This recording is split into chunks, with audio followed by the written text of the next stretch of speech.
Guys, that's right. And it's really kind of a complex issue because all of that product that usually comes out of the Black Sea is obviously not coming through right now. So that could help Oklahoma farmers see their crops value go up, but there's also a downside. I spoke to Professor Dr. Kim Anderson with OSU to break all of this down and see how it impacts you. Let's start with the price of wheat. Price of wheat was $8 a bushel. It's over $11 now. Right now, the market's going up limit each day. That's 75 cents. It's restricted from going up.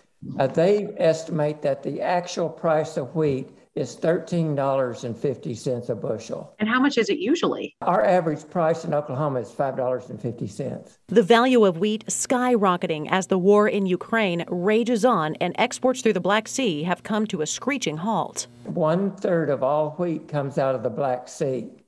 If you look at bread flour wheat, over 50% of your wheat that goes into bread flour comes out of the Black Sea. Are Oklahoma farmers going to see a lot more money because of this? Producers are unable to take advantage of this high price. They don't have wheat to sell. They sold the wheat that they harvested last June, July, and August. Wheat, not the only crop being impacted right now. Ukraine will export 18% of the world's corn that's exported, and Russia exports 2%. So 20% of the world's corn is not coming into the market. But how does it impact Oklahomans just at the grocery store? Well, you're going to have higher prices.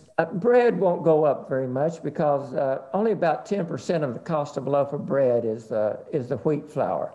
Your flour on the shelf, your all-purpose flours that you use for cooking, those prices will go up. They may go up 30 to 40%, depending on what happens. You will probably have higher meat prices because of higher corn prices.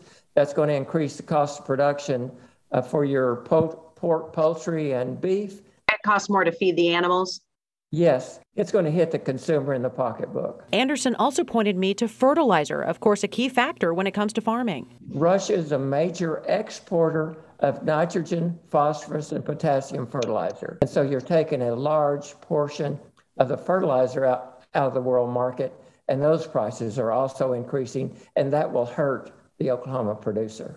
So you would call this situation historic? Yes, I would. Now, I also reached out to Oklahoma Secretary of Agriculture. Blaine Arthur said, quote, as the situation continues to develop and create challenges for producers, Oklahoma farmers and ranchers that fuel the world will remain a top priority in our state, and we will continue to search for opportunities to help them be successful.